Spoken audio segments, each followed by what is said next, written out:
Did you know you can get slime balls in Create without having to mess with these guys? That is only one of the many uses of the Millstone. This is one of the essential blocks in Create, and it allows us to get items in ways we just couldn't before. Today, in Create Made Easy, we are dedicating an episode to how the Millstone works, what recipes can be crafted with it, and how to get the most out of this contraption. So sit back, relax, don't forget to subscribe, and let's get started. In the last episode, we learned how to build a workshop that efficiently powers 4 different contraptions so they operate as fast as possible. Among those contraptions, we have the Millstone, that, as we saw in episode 1, can turn any wool block into string. But this little guy can do way more than that. Not only it will allow us to get bigger quantities of some items using the same recipes, but it also makes certain non-renewable blocks renewable, like red sand. And it is the key for getting slime balls in Create without going to a swamp or looking for a slime chunk. It's time to see what this little contraption can do. Just in case you didn't watch that episode, let's review some basic things about the Millstone. It can be crafted by using a cogwheel, an underside casing, and a stone type block like diorite or granite. The Millstone can be powered in 2 ways, either by a shaft it has in the bottom or by a cog-like interface on the side. It behaves just like a small cogwheel, and if it's powered by a large cogwheel, it will obtain a speed boost. And it can also be used to transmit power to other things like other millstones. When powered, the Millstone takes an item and turns it into others. How long it takes to do so depends on the speed at which it is spinning and on the item being thrown in. Some harder blocks take a bit longer.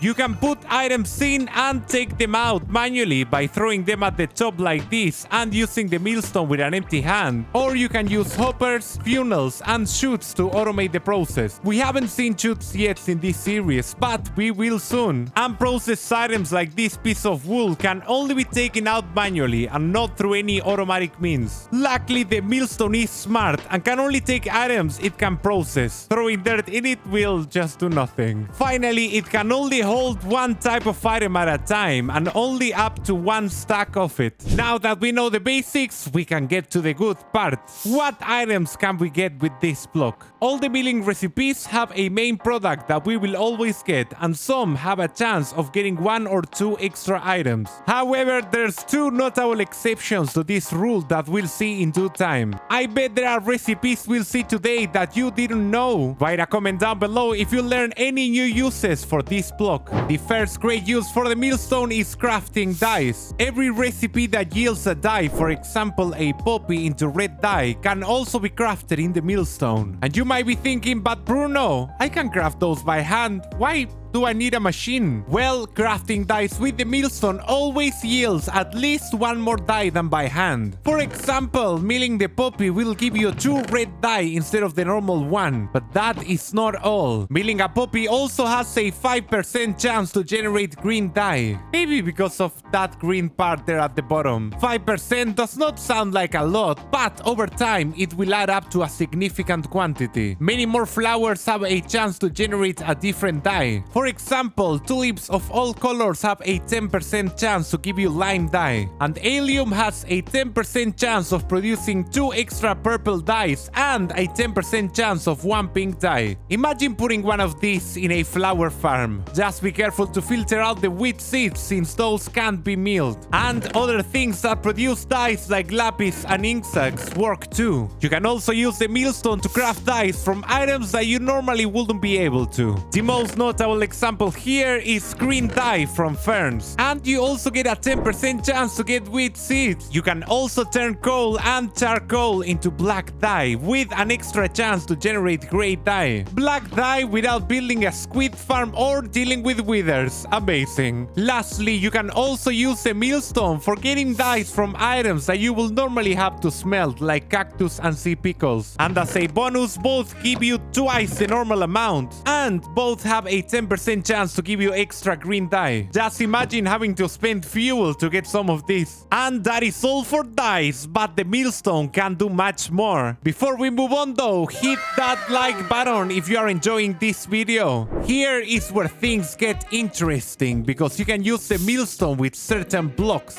For example, granite. This horrible block can be used to get the amazing red sand. You can also get it from terracotta. That is right, the Millstone makes red sand renewable. Forget about destroying mesa biomes. You can also turn cobblestone into gravel. Getting red sand and gravel from the Millstone will become more relevant later when we do the episode on washing, since these blocks can be used to get gold and iron respectively. But let's take it one step at a time. You can also turn gravel into flint, sandstone into sand, andesite into cobblestone, and clay into clay balls. You will get 3 or 4, making this yield less than breaking a clay block in average. But hey, at least it's not manual. Finally, there is one recipe that you should never use. The Millstone allows you to take the beautiful and rare calcite and destroy it for a 12% chance to get bone meal. That is right, it's not even guaranteed.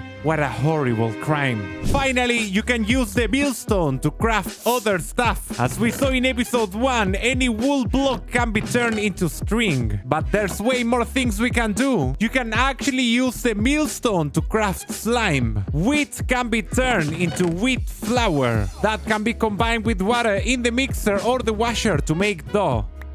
Dough can be combined with lime dye that we also got from the Millstone to make slime balls. Slime is quite important in Create, and we'll see its uses on the next episode. Dough can also be used to craft cakes and smelted to make bread, essentially making 1 wheat count as 3. And speaking about cake, you can mill 1 sugarcane into 2 sugar with a 10% chance of getting an extra 1. This is perfect for building a cake factory. You can also mill saddles and turn them into leather, turning the already OP raid farms into leather farms too. You'll get 2 leather for each saddle with a 50% chance of getting 2 more. And to finish a completely useless recipe, you can mill grass for a 1 in 4 chance of getting wheat seeds. It's better than doing it by hand, I guess. And there you have it! As we learned today, the Millstone is not just an amazing way to get tons of dyes, slime, non-renewable blocks, and more, but it's also a key component in multiple of Create's progression trees.